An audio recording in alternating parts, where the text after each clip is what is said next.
آج سے ہزاروں سال قبل جزیرہ عرب کے جنوبی علاقوں میں یمن کے گرد و نواح میں ایک شہر آباد تھا جسے سبا کہتے تھے، اور وہاں آباد لوگوں کو قوم سبا کہہ کر پکارا جاتا تھا۔ یہاں کے لوگ نہایت ہی نعمتوں اور راحتوں میں تھے، ہر طرف لہلہاتی فصلیں اور پھل سے لدے درخت موجود تھے۔ مگر یہ قوم شرک میں مبتلا تھی اور سورج کی پوجا کیا کرتی تھی۔ جب وہاں کے بادشاہ شراجیل بن مالک کی موت ہوئی تو اس کی بیٹی بلقیس نے حکومت کی باغ دوڑ سنبھالی۔ بعض مورخین نے لکھا ہے کہ بلقیس کے والدین میں سے ایک جنات میں سے تھے، مگر اس نظریے کی کوئی واضح دلائل نہیں ملتی۔ ملکہ بلقیس ایک قابل عورت تھی جس نے یمن پر 9 سال نہایت ہی خوبصورتی سے حکومت کی۔ دنیا کے بیشتر علاقوں میں جو تجارت ہوتی تھی وہ سبائیوں کے ہاتھ میں تھی۔ یہی وجہ تھی کہ یہ قوم نہایت ہی دولت مند تھی، مگر یہ وہ زمانہ تھا جب مشرق سے مغرب تک ایک عظیم موحد بادشاہ کی طاقتور حکومت اور جاہ و جلال کا ڈنکا بجتا تھا، جسے تاریخ میں سلیمان ابن داؤد کے نام سے جانا جاتا ہے۔ حضرت سلیمان علیہ السلام کی حکومت دنیا کے بیشتر ممالک میں تھی، جس کا دارالخلافہ یروشلم شہر تھا۔ آپ کو ہوا، جنات، چرند و پرند اور جانوروں پر حکمرانی عطا کی گئی تھی۔ ایک دن کا واقعہ ہے کہ حضرت سلیمان علیہ السلام نے دربار لگایا تو جن و انس، جانور اور پرندے سب کے سب حاضر ہوئے، مگر ان کا چہیتا پرندہ ہدہد غائب تھا۔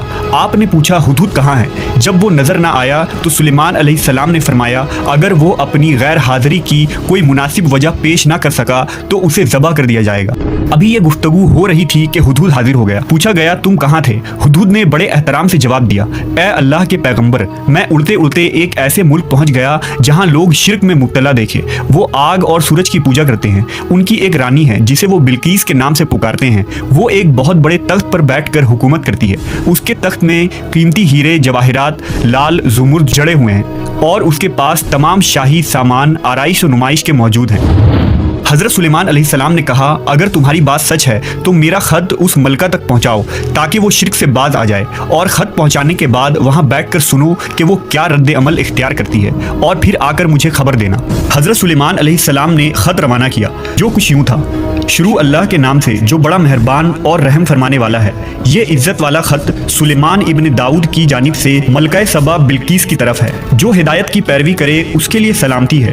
مجھ پر غلبہ کی خواہش نہ کرو، میرے مقابلے میں سرکشی اختیار نہ کرو، بلکہ فرما بردار اور مطیع ہو کر میرے پاس آ جاؤ۔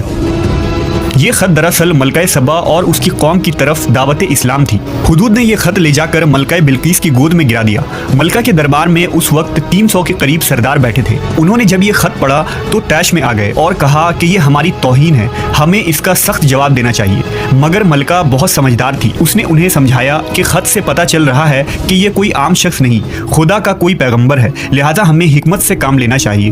اس نے کہا کہ میں حضرت سلیمان علیہ السلام کی طرف ایک تحفہ بھیجتی ہوں، اگر انہوں نے قبول کر لیا تو وہ بادشاہ ہے، میں اس سے جنگ کروں گی، لیکن اگر انہوں نے تحفہ قبول نہ کیا تو میں اس کی پیروی کروں گی کیونکہ وہ نبی ہے۔ ہدہد یہ ساری گفتگو سن رہا تھا۔ اس نے آ کر حضرت سلیمان علیہ السلام کو ساری بات بتا دی۔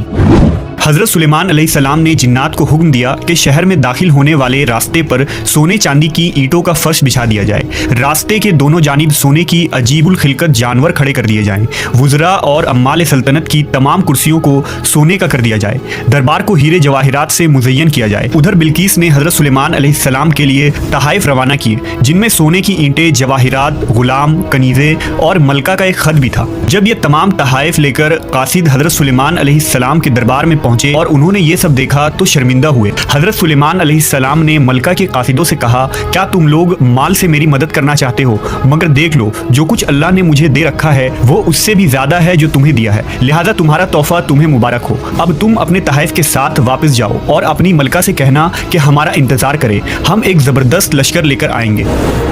جب یہ خبر ملکہ بلقیس کو پہنچی تو وہ سمجھ گئی کہ واقعی یہ اللہ کے نبی ہے، لہٰذا اس نے جنگ کے بجائے حضرت سلیمان علیہ السلام کے دربار میں حاضر ہو کر اپنی اطاعت کا یقین دلانے کا فیصلہ کیا۔ جب حضرت سلیمان علیہ السلام تک یہ پیغام پہنچا تو آپ نے اپنے درباریوں سے کہا تم میں سے کون ہے جو ان کے مطیع ہو کر آنے سے پہلے ملکہ کا تخت میرے پاس اٹھا لائے؟ ایک دیو ہیکل جن نے کہا آپ کے دربار کو برخاست کرنے سے پہلے میں اسے لا سکتا ہوں، میں اس کام کی پوری قوت رکھتا ہوں اور امانت دار بھی ہوں۔